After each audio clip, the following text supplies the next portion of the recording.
Hi students, ಇಂದಿನ ತರಗತಿಯಲ್ಲಿ ನಾವು 8ನೇ ತರಗತಿಯ ಅಧ್ಯಾಯ 5 ಸಂಖ್ಯೆಗಳ ಆಟ ಅದರಲ್ಲಿ ಪುಟ ಸಂಖ್ಯೆ 139ರ ಪ್ರಶ್ನೆಗಳನ್ನು ಬಿಡಿಸುತ್ತಾ ಹೋಗೋಣ.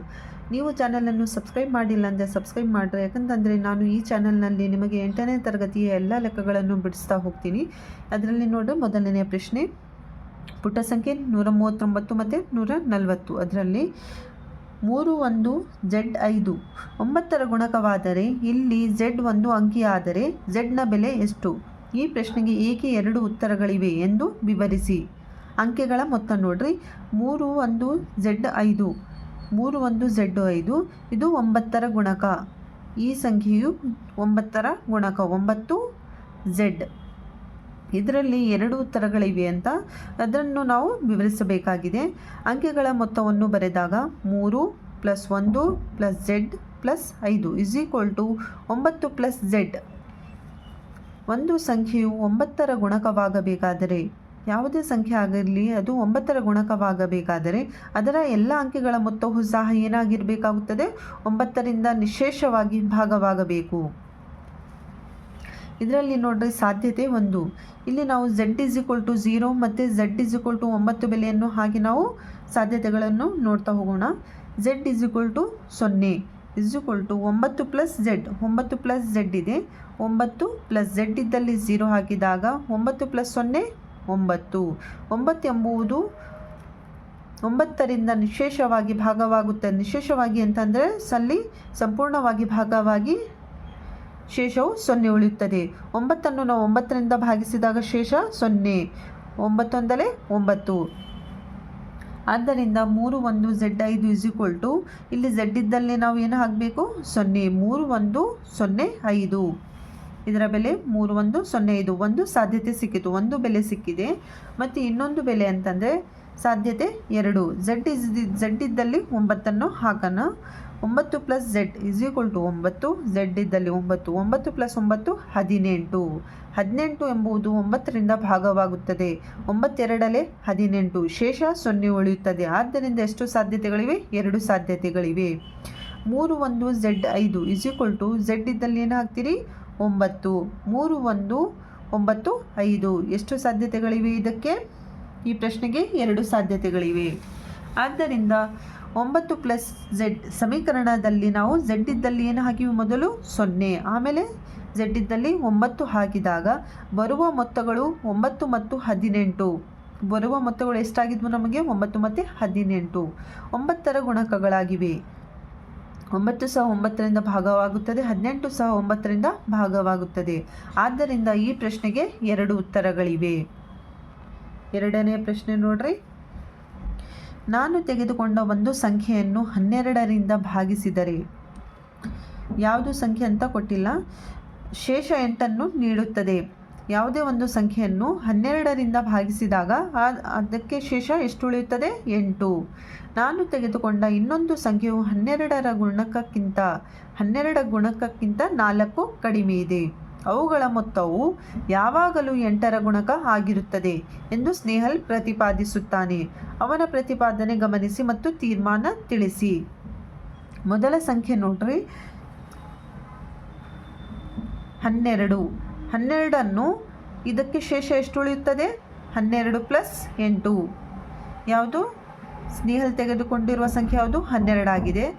12 ಸಂಖ್ಯೆಯನ್ನು ತೆಗೆದುಕೊಂಡಾಗ ಶೇಷ ಎಷ್ಟು ಉಳಿಯುತ್ತಿದೆ? ಮೊದಲ ಸಂಖ್ಯೆಯ ಶೇಷ 8. ಮತ್ತು ಎರಡನೆಯ ಸಂಖ್ಯೆ ನೋಡ್ರಿ,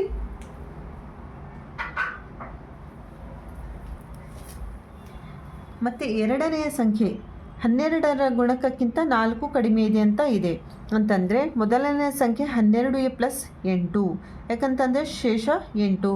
ಮತ್ತು ಎರಡನೇ ಸಂಖ್ಯೆ 12ರ ಗುಣಕಕ್ಕಿಂತ 4 ಕಡಿಮೆ ಅಂತಂದರೆ -4 ಅಂತ ಬರಿಬೇಕು.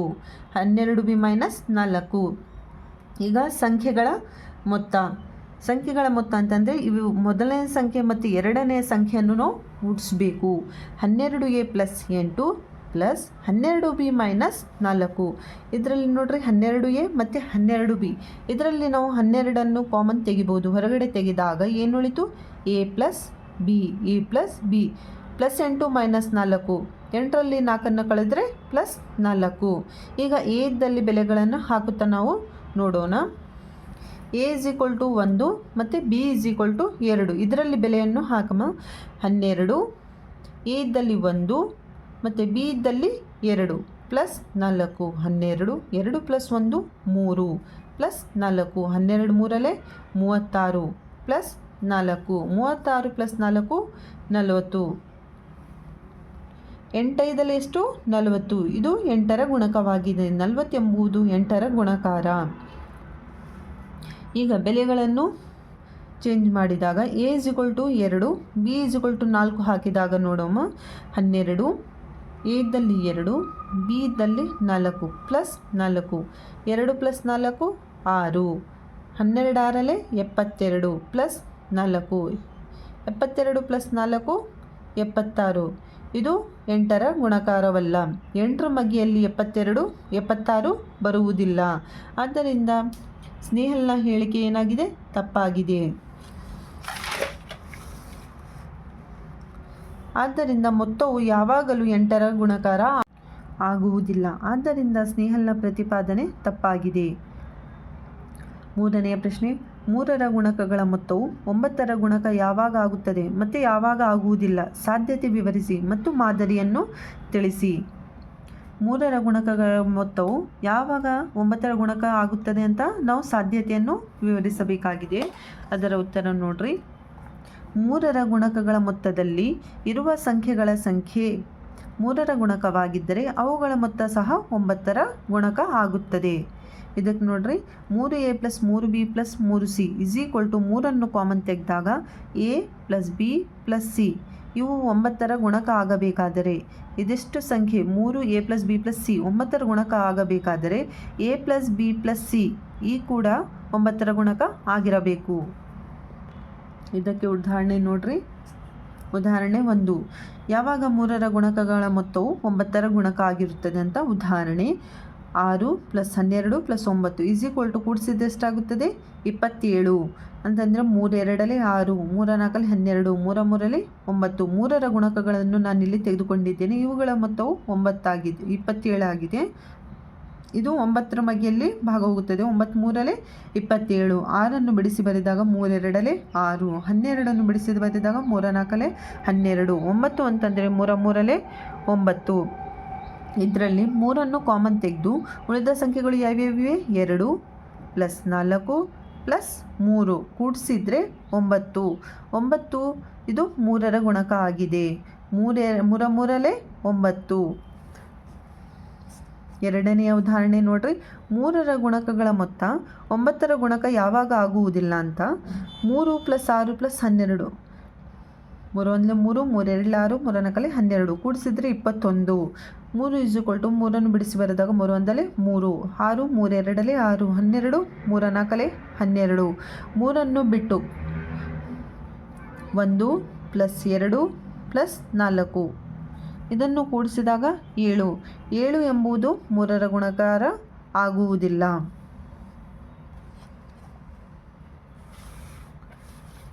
4ನೆಯ ಪ್ರಶ್ನೆ,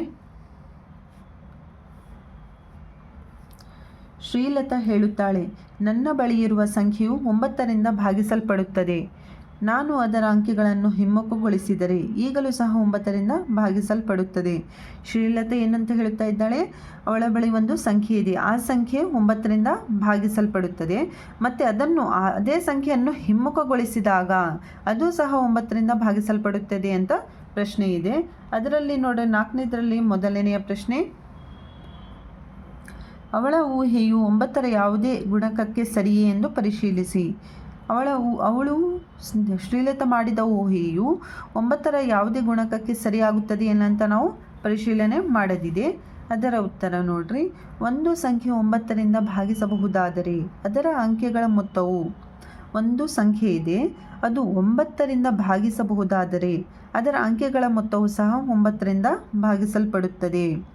ಅಂಕೆಗಳನ್ನು ಹಿಮ್ಮುಖಗೊಳಿಸಿದಾಗ ಅವುಗಳ ಮೊತ್ತ ಬದಲಾಗುವುದಿಲ್ಲ. ಉದಾಹರಣೆ ನೋಡ್ರಿ. 18. ನಿಮಗೆ ಉದಾಹರಣೆ ಹೇಳಿದಾಗ ಇದು ಗೊತ್ತಾಗ್ತದೆ. ಒಂದು ಸಂಖ್ಯೆ ಇದೆ 18 ಎನ್ನುವ ಸಂಖ್ಯೆ. ಈ ಸಂಖ್ಯೆಯು 9ರಿಂದ ಭಾಗ ಹೋಗುತ್ತದೆ. ನೋಡ್ರಿ, ಉದಾಹರಣೆ 18.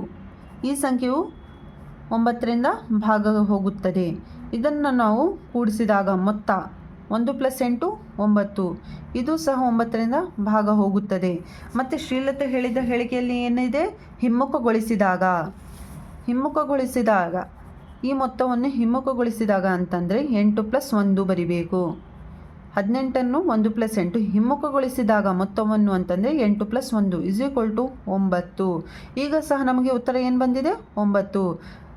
ಈ ಥರ ಬರೆದಾಗೂ ಸಹ 9. ಮತ್ತು ಸಂಖ್ಯೆಗಳನ್ನು ಹಿಮ್ಮುಖಗೊಳಿಸಿದ್ರೂ ಕೂಡಿಸಿದ್ರೆ ಎಷ್ಟು ಬಂದಿದೆ? 9 ಅಂತಂದರೆ ಹಿಮ್ಮುಖಗೊಳಿಸಿದಾಗೂ ಸಹ ನಮ್ಮ ಉತ್ತರ ಬದಲಾಗಿಲ್ಲ. ಉದಾಹರಣೆ 18 ನೋಡ್ರಿ. ಆದ್ದರಿಂದ ಹಿಮ್ಮುಖ ಸಂಖ್ಯೆಯು 9ರಿಂದ ಭಾಗಿಸಲ್ಪಡುತ್ತದೆ. ನಾವು ಈಗಲೇ ಉದಾಹರಣೆಯನ್ನು ನೋಡಿದ್ವಿ. ಎರಡನೆಯ ಪ್ರಶ್ನೆ, ಯಾವುದೇ ಅಂಕಿಯನ್ನು ಹಿಮ್ಮುಖಗೊಳಿಸಿ ರೂಪುಗೊಂಡ ಸಂಖ್ಯೆಯು ಇನ್ನೂ 9ರ ಗುಣಕವಾಗಿರುತ್ತದೆಯೇ ಅಂತ ಹೇಳಿದ್ದಾರೆ. ಹೌದು, ನಾವು ನೋಡಿದ್ವಿ ಉದಾಹರಣೆಯ ಮೂಲಕ. ಅದನ್ನು ಹಿಮ್ಮುಖಗೊಳಿಸಿದಾಗ ಸಹ ಅದರ ಉತ್ತರ ಬದಲಾಗಿಲ್ಲ.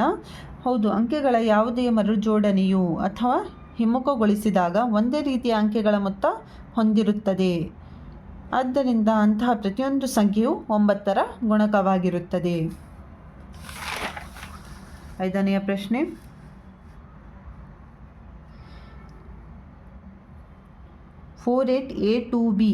48a2b ಸಂಖ್ಯೆಯು 18ರ ಗುಣಕವಾಗಿದ್ದರೆ, ಈ ಸಂಖ್ಯೆಯು 18ರ ಗುಣಕವಾಗಿದ್ದರೆ ಎ ಮತ್ತು ಬಿಗೆ ಸಾಧ್ಯವಿರುವ ಎಲ್ಲ ಜೋಡಿ ಬೆಲೆಗಳನ್ನು ಪಟ್ಟಿ ಮಾಡಿ ಅಂತ ಹೇಳಿದ್ದಾರೆ. ಇನ್ನು ನೋಡಿ, 4 8 a 2 b 3 18ರ ಗುಣಕವಾಗಬೇಕಾದರೆ ಅದು ಏನಾಗಿರಬೇಕು? ಈ ಸಂಖ್ಯೆಯು 18ರ ಗುಣಕವಾಗಿರಬೇಕಾದ್ರೆ 9 ಮತ್ತು 2 ಎರಡರಿಂದಲೂ ಭಾಗಿಸಲ್ಪಡಬೇಕು. ಈ ಸಂಖ್ಯೆಯು 9 ಮತ್ತು 2 ಈ ಎರಡೂ ಸಂಖ್ಯೆಗಳಿಂದ ಭಾಗಿಸಲ್ಪಡಬೇಕಾಗ್ತದೆ. ಆದ್ದರಿಂದ ಸಾಧ್ಯವಿರುವ ಜೋಡಿಗಳಂತಂದರೆ ಎ ಮತ್ತು ಬಿ ಇದ್ದಲ್ಲಿ ಏನೇನು ಹಾಕ್ತೀವಿ? 1 0 ಮತ್ತು 2 8 4 6 6 4 8 2. ಎ ಇದ್ದಲ್ಲಿ 1 ಹಾಕ್ರಿ, ಬಿ ಇದ್ದಲ್ಲಿ 0 ಹಾಕ್ರಿ. 0 ಹಾಕಿ ನಾವು 18ರಿಂದ ಭಾಗಿಸಬೇಕು. ಮತ್ತು ಎ ಇದ್ದಲ್ಲಿ 4 8 ಎ ಇದ್ದಲ್ಲಿ 2 ಹಾಕಬೇಕು. ಮತ್ತು ಬಿ ಇದ್ದಲ್ಲಿ 8 ಹಾಕಿ ಆಮೇಲೆ 18ರಿಂದ ಭಾಗಿಸಬೇಕು. ಮತ್ತು ಮೂರನೆಯ ಸಾಧ್ಯತೆ ಏನಿದೆ? 4 6 ಎ ಇದ್ದಲ್ಲಿ 4 ಬಿ ಇದ್ದಲ್ಲಿ 6. ಮತ್ತು ನಾಲ್ಕನೇ ಸಾಧ್ಯತೆ ಏನಿದೆ? 6 ಮತ್ತು 4. ಮತ್ತು ಐದನೆಯ ಸಾಧ್ಯತೆ ಎ ಇದ್ದಲ್ಲಿ 8 ಬಿ ಇದ್ದಲ್ಲಿ 2. ಈ ಸಂಖ್ಯೆಯನ್ನು ನಾವು ರಚನೆ ಮಾಡಿ 18ರಿಂದ ಭಾಗಿಸಿ ನೋಡೋಣ. ಅದಕ್ಕೆ ಇಲ್ಲಿ ನೀವು ನೋಡಿದ್ರಿ 2ರ ಭಾಗಕಾರ ನಿಯಮ ಮತ್ತು 9ರ ಭಾಗಕಾರ ನಿಯಮವನ್ನು ನಾವು ಮೊದಲು ನೋಡೋಣ.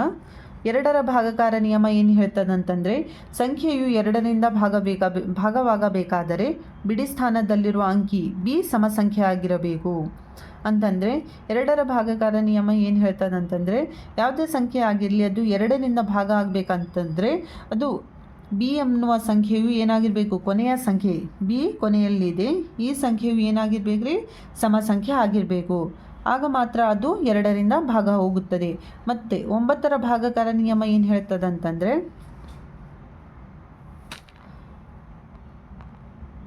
ಸಂಖ್ಯೆಯ ಎಲ್ಲ ಅಂಕೆಗಳ ಮೊತ್ತವು 9ರಿಂದ ಭಾಗವಾಗಬೇಕು.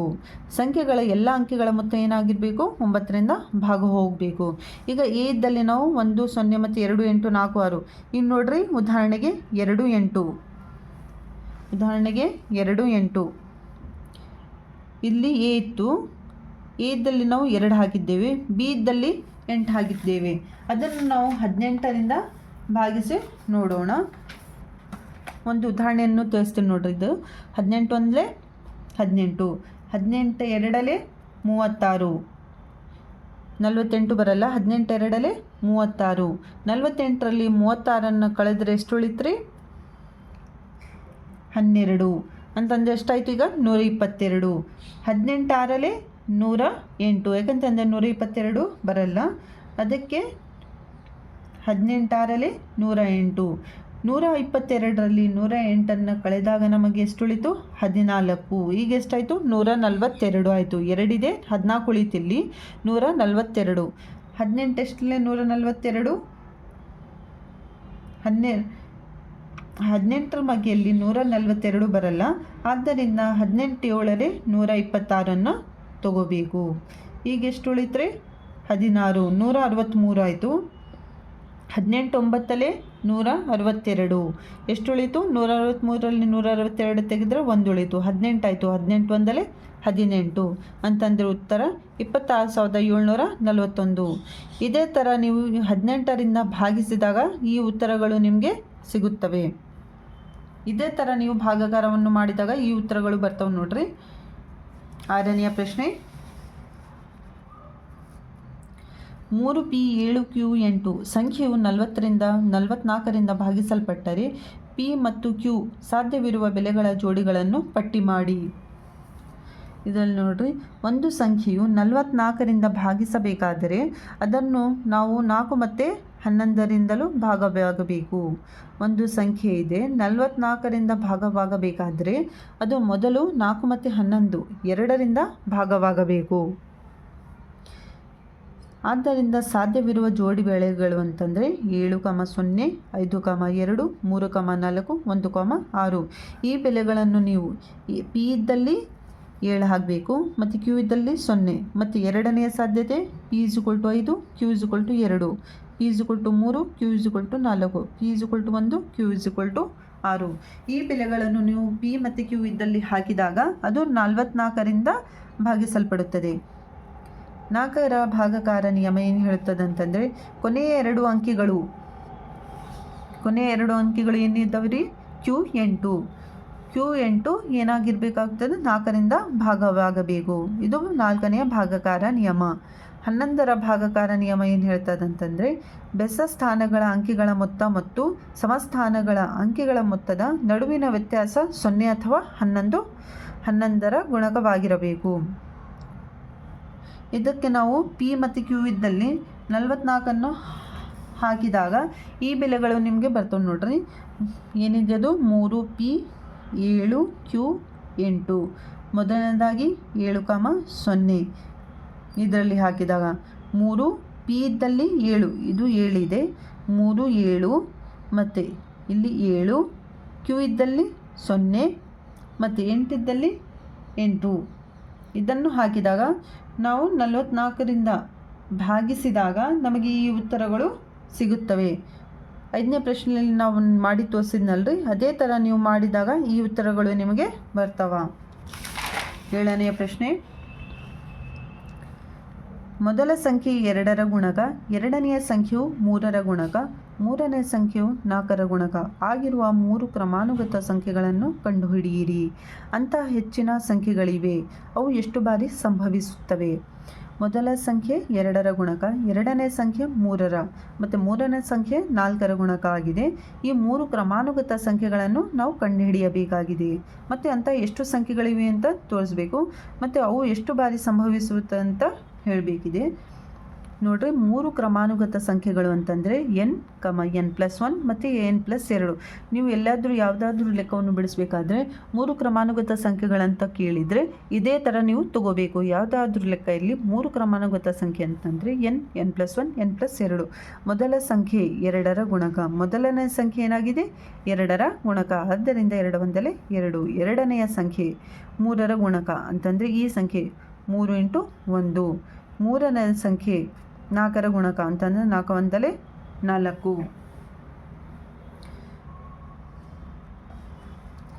ಇದರಲ್ಲಿ 1ನೇ ಗುಂಪನ್ನು ನಾವು ನೋಡಿದಾಗ 1ನೇ ಗುಂಪು ಏನಿದೆ? 2, 3 ಮತ್ತು 4. 3 ಕ್ರಮಾನುಗತ ಸಂಖ್ಯೆಗಳು 2, 3, 4. ಇದರಲ್ಲಿ 3 ಮತ್ತು 4ರ ಲಾಸವನ್ನು ತೆಗೆದುಕೊಂಡಾಗ 3 4 12, 3 4 12 ಇದು ಲಾಸ ಆಗಿದೆ. ಎರಡನೆಯ ಗುಂಪು ನೋಡ್ರಿ, ಮೊದಲನೇ ಗುಂಪು ಅಂತಂದರೆ 2, 3, 4. ಅದೇ ಸಂಖ್ಯೆಯನ್ನು ನಾನು ಇಲ್ಲಿ ಬರೆದಿದ್ದೇನೆ. ಎರಡನೆಯ ಗುಂಪು ಅಂತಂದರೆ ಈ ಸಂಖ್ಯೆಗಳಿಗೆ ಲಾಸವನ್ನು ಕೂಡಿಸುತ್ತಾ ನಾವು ಹೋಗಬೇಕು. 2 + 12, 3 + 12, 4 + 12, 12 + 2 14, 12 + 3 15, 12 + 4 16. ಎರಡನೇ ಗುಂಪು 14, 15, 16. ಮತ್ತು ಮೂರನೇ ಗುಂಪು ಅಂತಂದರೆ ಈ ಸಂಖ್ಯೆಗಳಿಗೆ ಮತ್ತೆ 12ಅನ್ನು ಕೂಡಿಸ್ಬೇಕು ನೋಡ್ರಿ. ಮೊದಲನೇದಾಗಿ ನಾವು ಯಾವ ಥರ ಮಾಡಿದ್ವಿ? ಈ ಸಂಖ್ಯೆಗಳಿಗೆ 12 ಕೂಡಿಸಿದಾಗ ಒಂದನೆಯ ಗುಂಪಿನ ಸಂಖ್ಯೆಗಳಿಗೆ 12 ಕೂಡಿಸಿದಾಗ ಎರಡನೇ ಗುಂಪು ಸಿಕ್ಕಿತು. ಎರಡನೇ ಗುಂಪಿನ ಸಂಖ್ಯೆಗಳಿಗೆ 12 ಮತ್ತೆ ಕೂಡಿಸಿದಾಗ ನಮಗೆ ಈ ಸಂಖ್ಯೆಗಳು ಸಿಗ್ತವ. 14 + 12, 15 + 12, 16 + 12, 14 + 12 26, 15 + 12 27, 16 + 12 28. ಇಂತಹ ನಾವು ಎಷ್ಟು ಬೇಕಾದರೂ ಸಂಖ್ಯೆಗಳನ್ನು ನಾವು ರಚನೆ ಮಾಡ್ಬೋದು. ಮತ್ತು ನಾಲ್ಕನೇ ಗುಂಪು ರಚನೆ ಮಾಡ್ಬೇಕಂತಂದರೆ ಏನು ಮಾಡ್ತೀರಿ, 26ಗೆ 12 ಕೂಡಿಸ್ಬೇಕು, 27ಗೆ 12, 28ಗೆ ಮತ್ತೆ 12 ಕೂಡಿಸಿದಾಗ ಮತ್ತೆ ನಾಲ್ಕನೇ ಗುಂಪು, ಐದನೇ ಗುಂಪು, ಇದೇ ಥರ ನಿಮಗೆ ಹೆಚ್ಚಿನ ಗುಂಪುಗಳು ಸಿಗ್ತಾ ಹೋಗ್ತವ.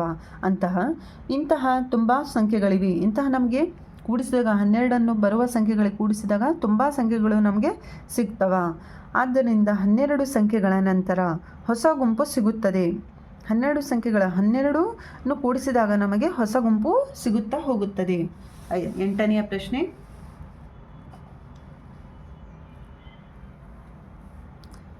45,000 ಮತ್ತು 47,000 ನಡುವಿನ 36ರ 5 ಗುಣಕಗಳನ್ನು ಬರೆಯಿರಿ.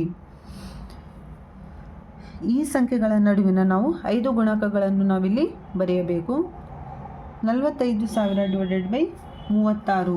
ಇನ್ನು ನೋಡ್ರಿ, ಇದನ್ನು ಭಾಗಿಸಿದಾಗ 36 ಒಂದಲೇ 36, ಎಷ್ಟು ಉಳಿತ್ರಿ, 9 ಉಳಿತು. 45ರಲ್ಲಿ 36 ಕಳೆದಾಗ 9 ಉಳಿತು. ಎಷ್ಟಾಯಿತು ಇದು, 90. 36 ಮಗ್ಗಿಯಲ್ಲಿ 90 ಬರಲ್ಲ, ಆದ್ದರಿಂದ 36 ಎರಡಲ್ಲಿ ಎಷ್ಟು, 72. 72 ಕಳೆದಾಗ ಈಗ 18. 90ರಲ್ಲಿ 72 ಕಳೆದಾಗ 18 ಉಳಿತು.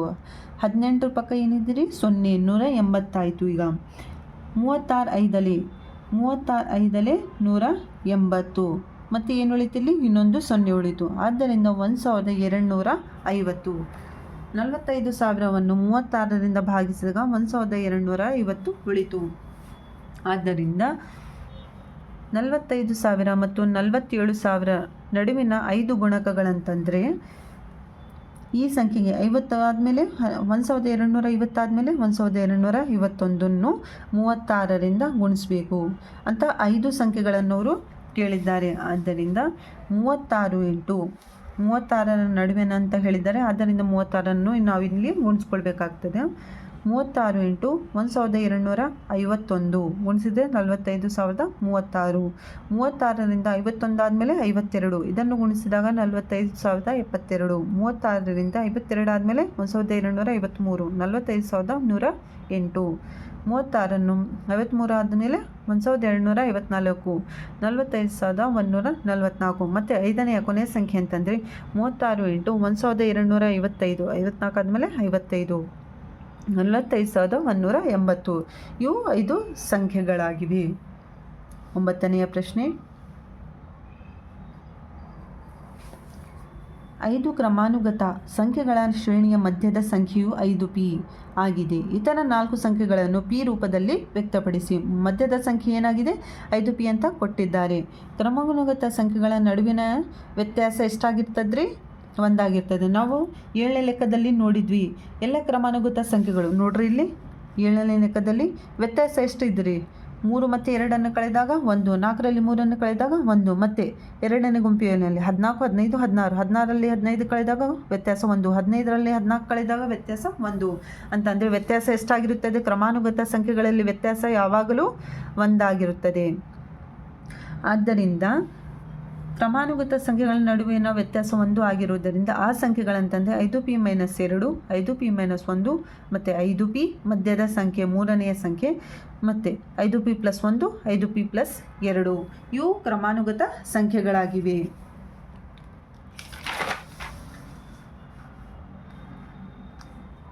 10ನೆಯ ಪ್ರಶ್ನೆ, 15ರಿಂದ ಭಾಗಿಸಲ್ಪಡುವ 6 ಅಂಕಿಯ ಸಂಖ್ಯೆಯ ಅಂಕಿಗಳನ್ನು ಹಿಮ್ಮುಖಗೊಳಿಸಿದಾಗ ಅದು 6ರಿಂದ ಭಾಗಿಸಲ್ಪಡುತ್ತದೆ.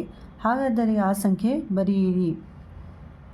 15ರಿಂದ ಭಾಗಿಸಲ್ಪಡುವ 6 ಅಂಕಿಯ ಸಂಖ್ಯೆ ಇದೆ, ಅದನ್ನು ಹಿಮ್ಮುಖಗೊಳಿಸಿದಾಗಲೂ ಸಹ ಅದು 6ರಿಂದ ಭಾಗಿಸಲ್ಪಡುತ್ತದೆ ಅಂತ ಪ್ರಶ್ನೆ ಇದೆ.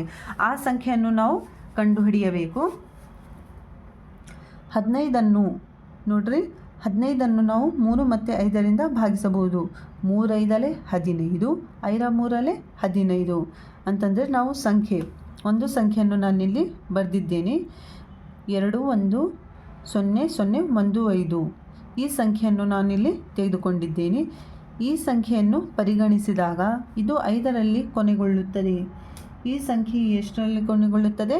5ರಲ್ಲಿ ಕೊನೆಗೊಳ್ಳುತ್ತದೆ. ಆದ್ದರಿಂದ ಇದು 5ರಿಂದ ಭಾಗಿಸಲ್ಪಡುತ್ತದೆ. ಯಾವ ಸಂಖ್ಯೆಯು 5ರಿಂದ ಕೊನೆಗೊಳ್ಳುತ್ತದೆ ಆ ಸಂಖ್ಯೆಯು 5ರಿಂದ ಭಾಗಿಸಲ್ಪಡುತ್ತದೆ.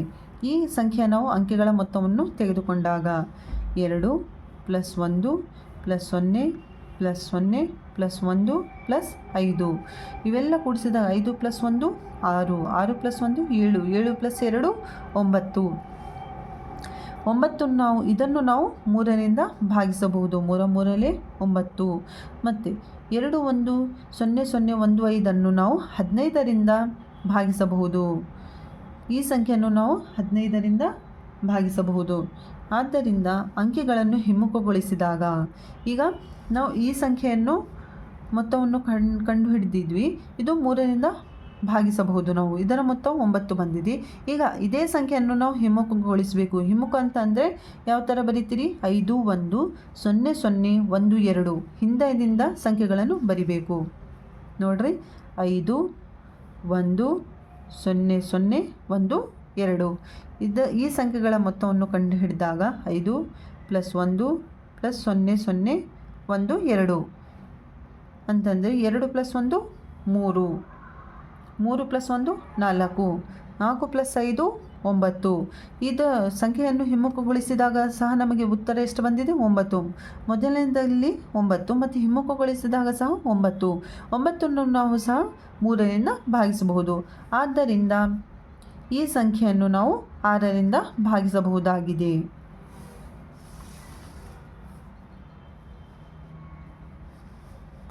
11ನೆಯ ಪ್ರಶ್ನೆ.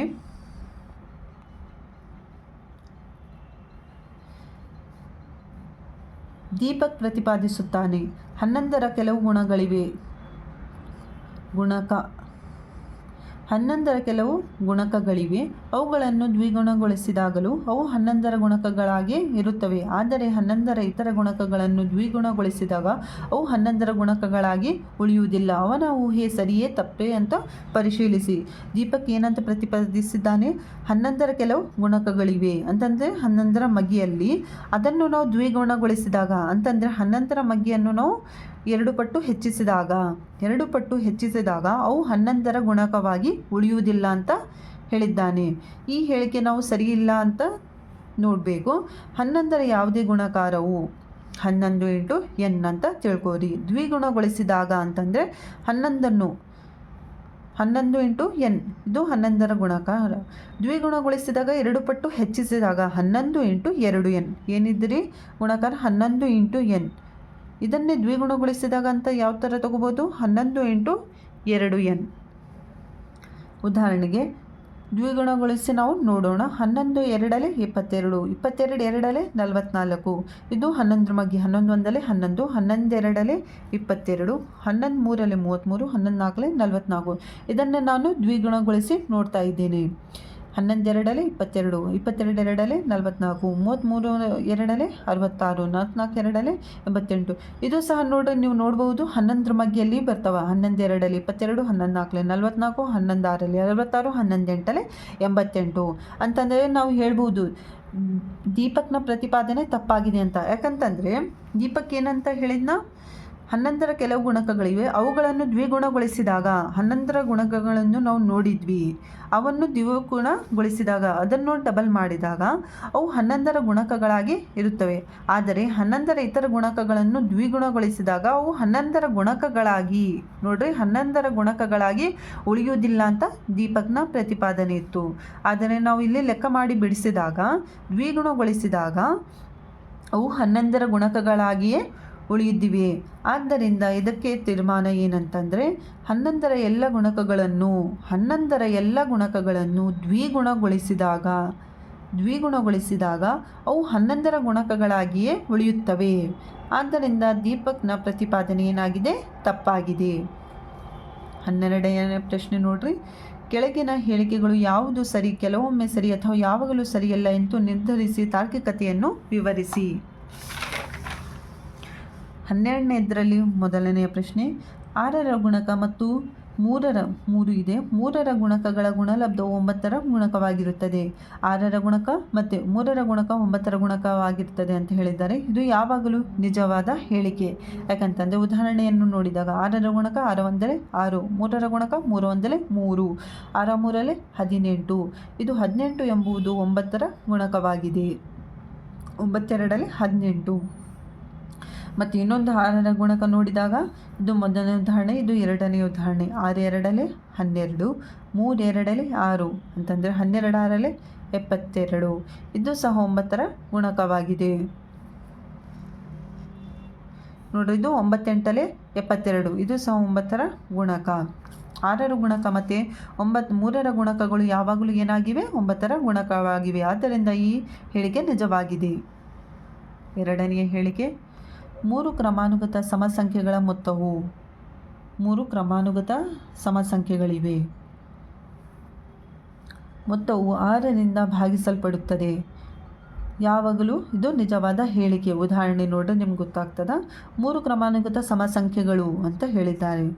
ಮತ್ತು 1 2 3 ಅಂತ ತಗೋಬಾರ್ದು ರೀ. ಇಲ್ಲಿ ಏನಂತ ಹೇಳಿದ್ದಾರೆ? ಸಮಸಂಖ್ಯೆಗಳಂತ ಹೇಳಿದ್ದಾರೆ. ಅದಕ್ಕೆ 2 + 4 ಮತ್ತು 6 ಸಮಸಂಖ್ಯೆಗಳನ್ನು ನೋಡಿದಾಗ 2 4 6 8 10 12 14 16 ಇವು ಸಮಸಂಖ್ಯೆಗಳು. ಇನ್ನು ಸಮಸಂಖ್ಯೆಗಳು ಮುಂದುವರಿತವೆ. ಇದರಲ್ಲಿ ನಾವು 3 ಕ್ರಮಾನುಗತ ಸಮಸಂಖ್ಯೆಗಳು 2 4 6, 2 + 4 + 6 ಕೂಡಿಸಿದರೆ 12. 12 ಎಂಬುದು 6ರಿಂದ ಭಾಗಿಸಲ್ಪಡುತ್ತದೆ. 6 2 12 ಅಂತಂದರೆ 6 ಮಗ್ಗಿಯಲ್ಲಿ 12 ಬರ್ತದೆ. ಮತ್ತು ಇನ್ನೊಂದು ಜೊತೆ ಕ್ರಮಾನುಗತ ಸಂಖ್ಯೆಗಳನ್ನು ತಗೊಂಡಾಗ 8 + 10 + 12 ಇದನ್ನು ಕೂಡಿಸಿದಾಗ 30. 6 5 30. 30 ಸಹ 6ರಿಂದ ಭಾಗಿಸಲ್ಪಡುತ್ತದೆ. ಆದ್ದರಿಂದ 3 ಕ್ರಮಾನುಗತ ಸಮಸಂಖ್ಯೆಗಳ ಮೊತ್ತವು 6ರಿಂದ ಭಾಗಿಸಲ್ಪಡುತ್ತದೆ. ಆದ್ದರಿಂದ ಈ ಹೇಳಿಕೆ ನಿಜವಾಗಿದೆ. ಮೂರನೆಯ ಹೇಳಿಕೆ, ABCDEF ಎಂಬುದು 6ರ ಗುಣಕವಾಗಿದ್ದರೆ BADCEF ಸಹ 6ರ ಗುಣಕವಾಗಿರುತ್ತದೆ. ನಾವು ನೋಡಿದ್ವಿ, ಯಾವುದೇ ಸಂಖ್ಯೆಯಾಗಲಿ ಈ ಥರ ಬರೆದಾಗ ಮೊತ್ತ ಸಹ ಅದೇ ಆಗಿರ್ತದೆ. ಇದರಲ್ಲಿ ಏನಿಲ್ಲ ನೋಡ್ರಿ, B ಇಲ್ಲಿ ಬಂದಿದೆ, A ಇದೆ ಮತ್ತು D ಇದೆ, CEF ಅದೇ ಸಂಖ್ಯೆಗಳು ನಾವು ಲೆಕ್ಕದಲ್ಲಿ ನೋಡಿದ್ವಿ. ಹಿಂದಿನ ಲೆಕ್ಕ ಮಾಡಿದಾಗ ನಮಗೆ ಗೊತ್ತಾಗಿದೆ. ಅದೇ ಸಂಖ್ಯೆಯನ್ನು ಮರುಜೋಡಣೆ ಮಾಡಿದಾಗ ಸಹ ಉತ್ತರ ಏನಾಗಿರ್ತದೆ? ಒಂದೇ ಆಗಿರ್ತದೆ. ಇದನ್ನು ಕೂಡಿಸಿದಾಗ ಉತ್ತರ ಒಂದೇ ಆಗಿರುತ್ತದೆ. ಈ ಸಂಖ್ಯೆಯನ್ನು ಮರುಜೋಡಿಸಿದಾಗ, ಚೇಂಜ್ ಮಾಡಿದಾಗ, ಸಂಖ್ಯೆಗಳನ್ನು ಈ ಕಡೆ ಮಾಡಿದಾಗ ಸಹ ಮೊತ್ತವು ಸಹ ಒಂದೇ ಆಗಿರುತ್ತದೆ. ಆದ್ದರಿಂದ ಈ ಹೇಳಿಕೆಯು ಯಾವಾಗಲೂ ನಿಜ. ಅಂಕೆಗಳನ್ನು ಮರುಜೋಡಿಸುವುದರಿಂದ ಅಂಕೆಗಳ ಮೊತ್ತ ಏನಾಗಿಲ್ಲರಿ? ಬದಲಾಗುವುದಿಲ್ಲ. ನಾಲ್ಕನೇ ಪ್ರಶ್ನೆ, 8 × 7b - 3 - 4 × 11b + 1 ಇದು 12ರ ಗುಣಕವಾಗಿರುತ್ತದೆ. ಇದು ಯಾವಾಗಲೂ ಸರಿಯಲ್ಲ. ಯಾಕಂತಂದರೆ ಇದನ್ನು ನಾವು ಬಿಡಿಸಿದಾಗ 8 7 56b - 8 3 24 - 11 4 44b +8 -4 1 4. ಇದರಲ್ಲಿ ನೋಡ್ರಿ, 56bಯಲ್ಲಿ 44bಯನ್ನು ಕಳೆದಾಗ 12b -24 -4 -28. 12bಯು ನೋಡ್ರಿ, 12bಯು 12ರಿಂದ ಭಾಗವಾಗುತ್ತದೆ. 12bಯನ್ನು 12ರಿಂದ ಭಾಗಿಸಬಹುದು, b ಉಳಿಯುತ್ತದೆ. ಆದರೆ 28 ಭಾಗವಾಗುವುದಿಲ್ಲ. 12ರ ಮಗ್ಗಿಯಲ್ಲಿ 28 ಎಂಬುದು ಬರುವುದಿಲ್ಲ. ಆದ್ದರಿಂದ ಈ ಹೇಳಿಕೆ ಸರಿಯಲ್ಲ. 13ನೆಯ ಪ್ರಶ್ನೆ, ಯಾವುದಾದರೂ 3 ಸಂಖ್ಯೆಗಳನ್ನು ಆಯ್ಕೆ ಮಾಡಿಕೊಳ್ಳಿ. ಅವುಗಳ ಮೊತ್ತವು ಯಾವಾಗ 3ರಿಂದ ಭಾಗಿಸಲ್ಪಡುತ್ತದೆ? ಎಲ್ಲ ಸಾಧ್ಯತೆಗಳನ್ನು ಅನ್ವೇಷಿಸಿ ಮತ್ತು ಸಾಮಾನ್ಯೀಕರಿಸಿ. ಯಾವುದಾದ್ರೂ 3 ಸಂಖ್ಯೆಗಳನ್ನು ತಗೊಳ್ಳಿಕ್ಕೆ ಹೇಳಿದ್ದಾರೆ ಮತ್ತು ಅವುಗಳ ಮೊತ್ತ ಯಾವಾಗ 3ರಿಂದ ಭಾಗಿಸಲ್ಪಡುತ್ತದೆ ಅಂತ ನಾವಿಲ್ಲಿ ಕಂಡುಹಿಡಿಯಬೇಕು. ಸಾಧ್ಯತೆ 1 ನೋಡ್ರಿ, 3 ಸಂಖ್ಯೆಗಳು 3ರ ಗುಣಕಗಳಾಗಿದ್ದಾಗ ಆಗ ಶೇಷ 0 ಉಳಿಯುತ್ತದೆ. ಇದನ್ನು ನಾವು ಒಂದೊಂದಾಗಿ ಬಿಡಿಸುತ್ತಾ ಹೋದಾಗ 12 ಮತ್ತು 15 ಮತ್ತು 18 ಎಂಬುದು 3ರ ಗುಣಕಗಳಾಗಿವೆ. ನೋಡ್ರಿ, 3 4 12, 3 5 15, 3 6 18. ಇದನ್ನು ಕೂಡಿಸಿದಾಗ 45 ಬಂದಿದೆ. 45 ಎಂಬುದು 3ರಿಂದ ಭಾಗಿಸಲ್ಪಡುತ್ತದೆ. ನೋಡ್ರಿ, 45 ಇಲ್ಲಿ ತೋರಿಸ್ತೀನಿ ನೋಡ್ರಿ, 45 / 3 3 1 3 1 ಉಳಿತು. ಎಷ್ಟಾಯ್ತು ರೀ? 15. 3 5 15. 45 ಎಂಬುದು 3ರಿಂದ ಭಾಗಿಸಲ್ಪಡುತ್ತದೆ. ಈಗ ನಾವು ನೋಡಿದಾಗ ಇದರಲ್ಲಿ ಶೇಷ 0 ಉಳಿತಂತೆ ಯಾವ ಥರ ನೋಡಬೇಕಂತಂದರೆ, 3 ಸಂಖ್ಯೆಗಳ 3ರ ಗುಣಕಗಳಾಗಿದ್ದಾಗ ಶೇಷ 0 ಉಳಿಯುತ್ತದೆ. 12 ನಾವು ತೆಗೆದುಕೊಂಡಾಗ 12, 3 4 12, ಶೇಷ ಎಷ್ಟು ಉಳಿತು? 0. 15 ತೆಗೆದುಕೊಂಡಾಗ 3 5 15, ಶೇಷ 0. 18 ತೆಗೆದುಕೊಂಡಾಗ 3 6 18, ಶೇಷ 0. 45 ಸಹ ತೆಗೆದುಕೊಂಡಾಗ 3 1 3, 1 ಉಳಿತು, 15 ಆಯಿತು. 5 ಕೆಳಗಡೆ ಇಳಿಸ್ಕೊಂಡಾಗ 15, 3 5 15, ಶೇಷ ಎಷ್ಟು ಉಳಿತ್ರಿ? ಇದರಲ್ಲೂ ಸಹ 0. ಎಲ್ಲ ಕಡೆ ಸಹ ಶೇಷ ಏನು ಉಳಿದಿದೆ? 0. 3 ಮತ್ತು 15 ಪ್ಲಸ್ 18 = 45. ಇದರ ಶೇಷ ಎಷ್ಟು ಉಳಿದಿದೆ? 0. 3 ಸಂಖ್ಯೆಗಳು 3ರ ಗುಣಕಗಳಾಗಿದ್ದಾಗ ಶೇಷ ಎಷ್ಟು ಉಳಿಬೇಕು? 0. ಮತ್ತು ಸಾಧ್ಯತೆ 2, 3 ಸಂಖ್ಯೆಗಳನ್ನು 3ರಿಂದ ಭಾಗಿಸಿದಾಗ ಶೇಷ ಒಂದೇ ಶೇಷ ಇರಬೇಕು. ನೋಡಿರಿ, 3 ಸಂಖ್ಯೆಗಳಿವೆ, ಇದನ್ನು 3ರಿಂದ ಭಾಗಿಸಿದಾಗ ಒಂದೇ ಶೇಷ ಅಂತಂದರೆ ಇದಕ್ಕೆ ಶೇಷ 1 ಬಂದಿದ್ದರೆ ಇದಕ್ಕೂ ಸಹ ಶೇಷ ಒಂದೇ ಬರಬೇಕು, ಮತ್ತು ಇದಕ್ಕೂ ಸಹ ಶೇಷ ಒಂದೇ ಬರಬೇಕು.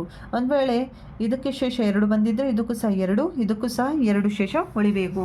4 7 10 ಇದನ್ನು ನಾವು ಪ್ರತ್ಯೇಕವಾಗಿ ಭಾಗಿಸೋಣ. 4 ಎಷ್ಟರಿಂದ ಭಾಗಿಸ್ತೀರಿ? 3ರಿಂದ ಭಾಗಿಸಿದಾಗ 3 1 3, 4ರಲ್ಲಿ 3 ಕಳೆದಾಗ ಶೇಷ ಎಷ್ಟು ಉಳಿದಿದೆ? 4. ಮತ್ತು ಎರಡನೆಯ ಸಂಖ್ಯೆ ಏನಿದೆ? 7. 3ರಿಂದ ಭಾಗಿಸಿದಾಗ 3 2 6, ಶೇಷ ಎಷ್ಟು ಉಳಿದಿದೆ? 7ರಲ್ಲಿ 6 ಕಳೆದಾಗ ಶೇಷ 1, ಶೇಷ ಒಂದೇ ಉಳಿದಿದೆ. ಮತ್ತು 3ನೇ ಸಂಖ್ಯೆ ಏನಿದ್ದೀರಿ? 10. 10 3ರಿಂದ 3 3 9, 10ರಲ್ಲಿ 9 ಕಳೆದಾಗ 1. ಎಲ್ಲ ಕಡೆ ಶೇಷ ಎಷ್ಟು ಉಳಿದಿದೆ? 1 ಉಳಿದಿದೆ. ಆದ್ದರಿಂದ 3 ಸಂಖ್ಯೆಗಳನ್ನು 3ರಿಂದ ಭಾಗಿಸಿದಾಗ ಶೇಷ ಒಂದೇ ಇರಬೇಕು. ಎಲ್ಲ ಕಡೆ ಸಹ ಶೇಷ ಒಂದೇ ಉಳಿದಿದೆ. ಮತ್ತು 3ನೆಯ ಸಾಧ್ಯತೆ ನೋಡಿರಿ, 3 ಸಂಖ್ಯೆಗಳಲ್ಲಿ ಒಂದರ ಶೇಷ ಎಷ್ಟಾಗಿರಬೇಕು? 0. ಇದರ ಶೇಷ 0 ಆಗಿರಬೇಕು. ಇನ್ನೊಂದರ ಶೇಷ ಎಷ್ಟಾಗಿರಬೇಕು? 1. ಮತ್ತು ಮತ್ತೊಂದರ ಶೇಷ ಎಷ್ಟಾಗಿರಬೇಕು? 2. ಇದರ ಶೇಷ 0, ಇದರ ಶೇಷ 1, ಇದರ ಶೇಷ 2 ಆಗಿದ್ದಾಗ ಇದು 12 ಪ್ಲಸ್ 12. ಇದು ಸಹ ಎಷ್ಟರಿಂದ ಭಾಗ ಹೋಗುತ್ತದೆ? 3ರಿಂದ ಭಾಗ ಹೋಗುತ್ತದೆ. ಇದು ಸಹ 3 7 21, 3 4 12. ಇದರಲ್ಲಿ ನೋಡಿ, ಪ್ರತ್ಯೇಕವಾಗಿ ಭಾಗ ಮಾಡಿದಾಗ ಶೇಷಗಳನ್ನು ನಾವು ನೋಡೋಣ. 3 ಇದೆ, ಇದನ್ನು 3ರಿಂದ ಭಾಗಿಸಿದಾಗ 3 1 3, ಶೇಷ ಎಷ್ಟು ಉಳಿತು? 0. 3ರಲ್ಲಿ 3 ಕಳೆದಾಗ 0.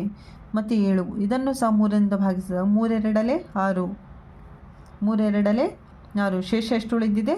1 ಉಳಿದಿದೆ. ಮತ್ತು ಸಂಖ್ಯೆ ಏನಿದೆ? 8. 3 2 6, ಶೇಷ ಎಷ್ಟು ಉಳಿದಿದೆ? 8ರಲ್ಲಿ 6 ಕಳೆದಾಗ 2, 0 1 2. ಶೇಷಗಳು ಎಷ್ಟೆಷ್ಟು ಬಂದಿವೆ ರೀ? ಇವು 3 ಸಂಖ್ಯೆಗಳ 3ದ್ದು ಶೇಷ 0, 7ರ ಶೇಷ 1, 8ರ ಶೇಷ 2 ಅಂತಂದರೆ 3 ಸಾಧ್ಯತೆಗಳಿವೆ. ಎಷ್ಟು ಸಾಧ್ಯತೆಗಳಿವೆ? 3 ಸಾಧ್ಯತೆಗಳಿವೆ. 3 ಸಂಖ್ಯೆಗಳನ್ನು ಆಯ್ಕೆ ಮಾಡಿಕೊಳ್ಳಿರಿ ಅಂತ ಹೇಳಿದರು. 3 ಸಂಖ್ಯೆಗಳನ್ನು ನಾವು ಇಲ್ಲಿ ಆಯ್ಕೆ ಮಾಡಿ ಲೆಕ್ಕವನ್ನು ಬಿಡಿಸಿದಾಗ ಇಂತಹ ಶೇಷಗಳು ಬಂದರೆ ಅವು 3ರಿಂದ ಭಾಗಿಸಲ್ಪಡುತ್ತವೆ. ಇದಕ್ಕೆ ಸಾಮಾನ್ಯೀಕರಣ ಏನಿದೆ ಅಂತಂದರೆ, 3 ಸಂಖ್ಯೆಗಳ ಶೇಷಗಳ ಮೊತ್ತವು 3 ಅಥವಾ 3ರ ಗುಣಕಗಳಾಗಿದ್ದಾಗ ಮಾತ್ರ ಅವುಗಳ ಒಟ್ಟು ಮೊತ್ತ 3ರಿಂದ ಭಾಗವಾಗುತ್ತದೆ. 14ನೆಯ ಪ್ರಶ್ನೆ, 2 ಕ್ರಮಾನುಗತ ಪೂರ್ಣಾಂಕಗಳ ಗುಣಲಬ್ಧವು ಯಾವಾಗಲೂ 2ರ ಗುಣಕವೇ? ಏಕೆ? ಈ ಕ್ರಮಾನುಗತ ಪೂರ್ಣಾಂಕಗಳ ಗುಣಲಬ್ಧ ಬಗ್ಗೆ ಏನು ಹೇಳುವಿರಿ? ಇದು ಯಾವಾಗಲೂ 6ರ ಗುಣಕವೇ? ಏಕೆ ಅಥವಾ ಏಕೆಲ್ಲ? 4 ಕ್ರಮಾನುಗತ ಗುಣಲಬ್ಧ ಬಗ್ಗೆ ಏನು ಹೇಳುವಿರಿ? 5 ಕ್ರಮಾನುಗತ ಗುಣಲಬ್ಧದ ಬಗ್ಗೆ ಏನು ಹೇಳುವಿರಿ ಅಂತ ಪ್ರಶ್ನೆ ಇದೆ. ಮೊದಲನೇದಾಗಿ ನಾವು 2 ಕ್ರಮಾನುಗತ, ಆಮೇಲೆ ಪೂರ್ಣಾಂಕಗಳ ಗುಣಲಬ್ಧ, ಮತ್ತು 4 ಕ್ರಮಾನುಗತ ಗುಣಲಬ್ಧ ಮತ್ತು 5ರ ಕ್ರಮಾನುಗತ ಗುಣಲಬ್ಧಗಳನ್ನು ಕಂಡುಹಿಡಿಯಬೇಕು. ಮೊದಲನೇದಾಗಿ 2 ಕ್ರಮಾನುಗತ ಪೂರ್ಣಾಂಕಗಳ ಗುಣಲಬ್ಧವನ್ನು ನೋಡೋಣ. 2 ಕ್ರಮಾನುಗತ ಪೂರ್ಣಾಂಕಗಳ ಗುಣಲಬ್ಧವು ಯಾವಾಗಲೂ ಏನಾಗಿರುತ್ತದೆ? 2ರ ಗುಣಲಬ್ಧವಾಗಿರುತ್ತದೆ. 5 6 30, ಇದು 2ರಿಂದ ಭಾಗಿಸಲ್ಪಡುತ್ತದೆ. 30ನ್ನು ಭಾಗಿಸಿ ನೋಡಿದಾಗ 2 1 2 1 ಉಳಿತು 10, 2 5 10 15 ಪೂರ್ಣವಾಗಿ ಭಾಗ ಹೋಗಿ ಶೇಷ ಎಷ್ಟು ಉಳಿತ್ರಿ 0. 2 ಕ್ರಮಾನುಗತ ಪೂರ್ಣಾಂಕಗಳ ಗುಣಲಬ್ಧವು 2ರ ಗುಣಲಬ್ಧವಾಗಿರುತ್ತದೆ. ಮತ್ತು ಎರಡನೆಯದಾಗಿ ಏನು ಹೇಳಿದ್ದಾರೆ, ಪೂರ್ಣಾಂಕಗಳ ಗುಣಲಬ್ಧ ಅಂತಂದರೆ ಪೂರ್ಣಾಂಕಗಳಲ್ಲಿ ಒಂದು ಯಾವಾಗಲೂ ಸಮವಾಗಿದ್ದು ಅವುಗಳಲ್ಲಿ ಒಂದು ಕೆಲವೊಮ್ಮೆ 3ರ ಗುಣಲಬ್ಧ ಆಗಿರುವುದಿಲ್ಲ. ಇಲ್ಲಿ ನೋಡ್ರಿ ಉದಾಹರಣೆ, ಈ ಹೇಳಿಕೆಗೆ ಉದಾಹರಣೆ ಅಂತಂದರೆ 2 3 6 6 ಎಂಬುದು 6ರ ಗುಣಲಬ್ಧ. ಮತ್ತು 4 5 ತೆಗೆದುಕೊಂಡಾಗ 4 5 20 ಇದು 6ರ ಗುಣಲಬ್ಧ ಆಗುವುದಿಲ್ಲ. ಇಲ್ಲಿ ಕೇಳಿದ್ದಾರೆ ನೋಡ್ರಿ ಪ್ರಶ್ನೆಯಲ್ಲಿ ನಿಮಗೆ ಪೂರ್ಣಾಂಕಗಳ ಗುಣಲಬ್ಧ ಬಗ್ಗೆ ಏನು ಹೇಳುವಿರಿ, ಇದು ಯಾವಾಗಲೂ 6ರ ಗುಣಕವಿ ಅಂತ ಹೇಳಿದ್ದಾರೆ. ನಾವು ಉದಾಹರಣೆಯನ್ನು ನೋಡಿದಾಗ ಒಂದು ಸಲ 6ರ ಗುಣಕ ಆಗಿತ್ತು, ಒಂದು ಸಲ 6ರ ಗುಣಕ ಆಗಿರುವುದಿಲ್ಲ ಅಂತ ನಮಗೆ ಉತ್ತರ ಬಂದಿದೆ. ಆದ್ದರಿಂದ ಇದೊಂದು ಹೇಳಿಕೆ ಕೆಲವೊಮ್ಮೆ ನಿಜ ಆಗುತ್ತದೆ.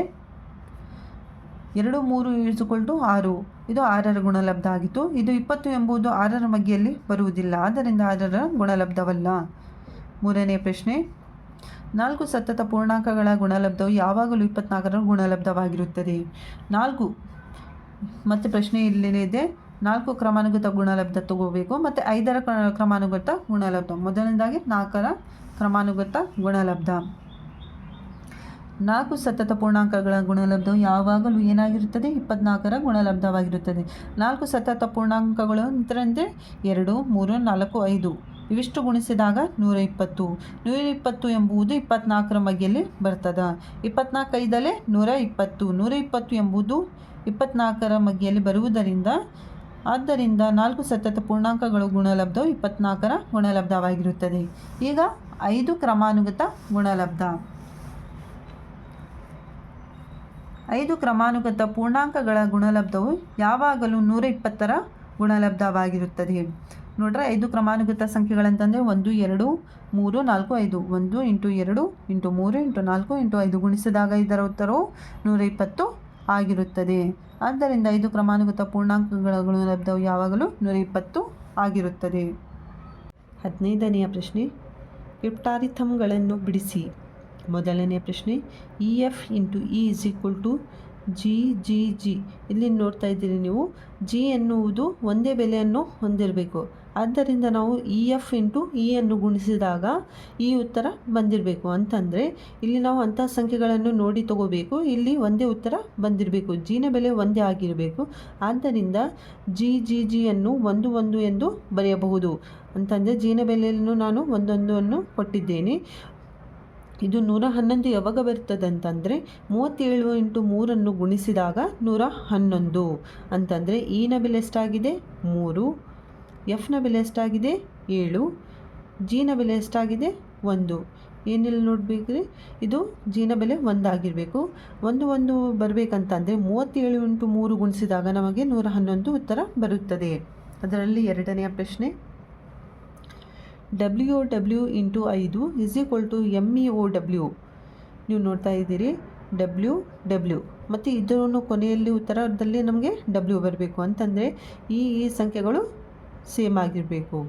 ಅಂತಂದರೆ 575 W ಇದ್ದಲ್ಲಿ ನಾನು 5 ತಗೊಂಡಿದ್ದೇನೆ, O ಇದ್ದಲ್ಲಿ 7 ಮತ್ತು W ಇದ್ದಲ್ಲಿ 5ಅನ್ನೇ ಬರಿಬೇಕು. × 5 ಇದನ್ನು 575 × 5 ಗುಣಿಸಿದರೆ 2875 ಬರುತ್ತದೆ. ನೀವು ನೋಡ್ಬೋದು W ನ ಬೆಲೆಯು 5 ಆಗಿದೆ. ಆದ್ದರಿಂದ W ಇದ್ದಲ್ಲಿ 5, O ನ ಬೆಲೆ ಇದ್ದಲ್ಲಿ ಏನಾಗಿದೆ O = 7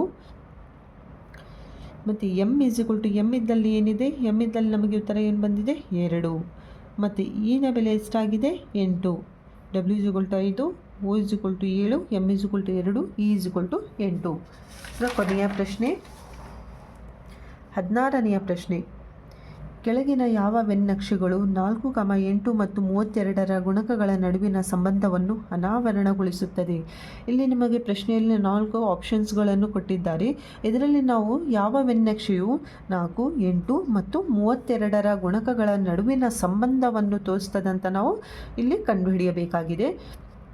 ಮೊದಲನೇದಾಗಿ ನೋಡ್ರಿ, ಇದಕ್ಕೆ ಸರಿಯಾದ ಉತ್ತರ ಅಂತಂದರೆ 4ನೆಯ ಚಿತ್ರ ಇದಕ್ಕೆ ಸರಿಯಾದ ಉತ್ತರವಾಗಿದೆ. ಯಾವ ಥರ ಇದು ಸರಿಯಾಗಿದೆ ಅಂತಂದರೆ ನೀವು ನೋಡ್ರಿ 4 ಮತ್ತು 8 32ರ ಗುಣಕಗಳು 4ರ ಮಗ್ಗಿಯಲ್ಲಿ ಇದು 4ನೇ ಮಗ್ಗಿ ಆಗಿದೆ. 4 4 8 12 4 16 4 5 20 4 6 24 4 7 28 4 8 32 4 9 36 4 40 ಮತ್ತು 4 11 44 4 12 48 4 13 52 4 14 56 ಇದೇ ಥರ ಮುಂದುವರೆ 4ರ ಮಗ್ಗಿಯನ್ನೇ ನಾನಿಲ್ಲಿ ಬರೆದಿದ್ದೇನೆ. ಅದು ಬರೆದಾಗ ಎಷ್ಟು ಗುಣಕಗಳನ್ನು ಇನ್ನು ಮುಂದುವರಿಯುತ್ತಾ ಹೋಗುತ್ತವೆ. ನಾವು ಎಷ್ಟಾದರೂ ಗುಣಕಗಳನ್ನು ನಾವು 4ರ ಮಗ್ಗಿಯಲ್ಲಿ ಬರೀಬಹುದು. ನಾನು ಇದಿಷ್ಟು ಬರೆದಿದ್ದೇನೆ. ಇದು 4ರ ಮಗ್ಗಿ ಆಗಿದೆ. ಇದರಲ್ಲಿ ನೋಡ್ರಿ 4ರ ಮಗ್ಗಿಯಲ್ಲಿ ನೀವು 8ರ ಮಗ್ಗಿಯನ್ನು ನೋಡ್ಬೋದು. 8 1 8 8 2 16 8 3 24 8 4 32 8 5 40 8 6 48 8 7 56 8 8 64 8 9 72 8 10 80. ಯಾವ ಮಗ್ಗಿಯಲ್ಲಿ 8ರ ಮಗ್ಗಿ ಬಂದಿದ್ದೀರಿ? 4ರ ಮಗ್ಗಿಯಲ್ಲಿ 8ರ ಮಗ್ಗಿ ಬಂದಿದೆ. 4ರ ಒಳಗಡೆ ನೋಡ್ರಿ ಚಿತ್ರದಲ್ಲಿ 4ರ ಒಳಗಡೆ 8ರ ಮಗ್ಗಿ. ಇದು 4ರ ಮಗ್ಗಿ ಆಗಿದೆ. ಹೊರಗಿನ ಚಿತ್ರ 4ರ ಮಗ್ಗಿ, ಒಳಗಿನ ಚಿತ್ರ 4ರ ಒಳಗಡೆ. 4ನೇ ಮಗ್ಗಿಯಲ್ಲಿ ನಮಗೆ 8ನೇ ಮಗ್ಗಿ ಬಂದಿದೆ. 4ನೇ ಮಗ್ಗಿಯಲ್ಲಿ 8ನೇ ಮಗ್ಗಿ ಬಂದಿರುವುದರಿಂದ 4ರ ಒಳಗಡೆ 8, 4ರ ಒಳಗಡೆ 8. ಮತ್ತು ನೋಡ್ರಿ 32. 32ರ ಮಗ್ಗಿ ಸಹ 4ರ ಮಗ್ಗಿಯಲ್ಲೇ ಬರುತ್ತದೆ. ನೋಡ್ರಿ 32 ಎಲ್ಲಿದೆ? ಇಲ್ಲಿ 32 ಇಲ್ಲಿದೆ ನೋಡು. 32 ಒಂದಲೇ 32, 32 ಎರಡಲೆ 64, 32 ಒಂದಲೇ 32, 32 ಎರಡಲೆ 64, 32 ಮೂರಲೆ 96 ಇಲ್ಲಿದೆ ನೋಡು. 32 ಮೂರಲೆ 96. ಇನ್ನು ಮುಂದುವರಿಯುತ್ತಾ ಹೋದಂತೆ ನಮಗೆ 32ರ ಮಗ್ಗಿ ಸಹ 4ರ ಒಳಗಡೆ ಸಿಗುತ್ತದೆ. ನೀವು ನೋಡ್ಬೋದು 4ರ ಒಳಗಡೆ 8ರ ಮಗ್ಗಿ ಬಂದಿದೆ. ಮತ್ತು 4ರ ಒಳಗಡೆ 32ರ ಮಗ್ಗಿ ಬಂದಿದೆ. 32 ಒಂದಲ್ಲಿ 32, 32 ಎರಡಲ್ಲಿ 64, 32 ಮೂರಲ್ಲಿ 96. ಇನ್ನು ಮುಂದುವರಿಯುತ್ತಾ ಹೋದಂತೆ 32 4ಲೆ 128 ನಿಮಗೆ ಇಲ್ಲಿ ಸಿಗುತ್ತದೆ. ಆದ್ದರಿಂದ 4ರ ಒಳಗಡೆ 8ರ ಮಗ್ಗಿ. ಮತ್ತು 4ರ ಒಳಗಡೆ ಯಾವ ಮಗ್ಗಿ ಬಂದಿದೆ ನಮಗೆ? 32. 4ರ ಒಳಗಡೆ 8ರ ಮಗ್ಗಿ. ಮತ್ತು 4ರ ಒಳಗಡೆ ನಮಗೇನು ಸಿಕ್ಕಿದೆ? ಈಗ 32ರ ಮಗ್ಗಿ ಸಿಕ್ಕಿದೆ. ಇಲ್ಲಿವರೆಗೆ ನಾವು ಎಲ್ಲ ಲೆಕ್ಕಗಳನ್ನು ಬಿಡಿಸಿದ್ದೇವೆ. ನಿಮಗೆ ವಿಡಿಯೋ ಇಷ್ಟ ಆಗಿದ್ದರೆ ಲೈಕ್ ಮಾಡಿ ಮತ್ತು ಚಾನಲನ್ನು ಸಬ್ಸ್ಕ್ರೈಬ್ ಮಾಡಿ ಮತ್ತು ನಿಮ್ಮ ಫ್ರೆಂಡ್ಸ್ ಜೊತೆ ಶೇರ್ ಮಾಡಿ. ಮತ್ತು ನಿಮಗೆ ವಿಡಿಯೋ ಇಷ್ಟ ಆಗುತ್ತಿದ್ದರೆ ಕಮೆಂಟ್ಸ್ ಮುಖಾಂತರ ತಿಳಿಸಿ.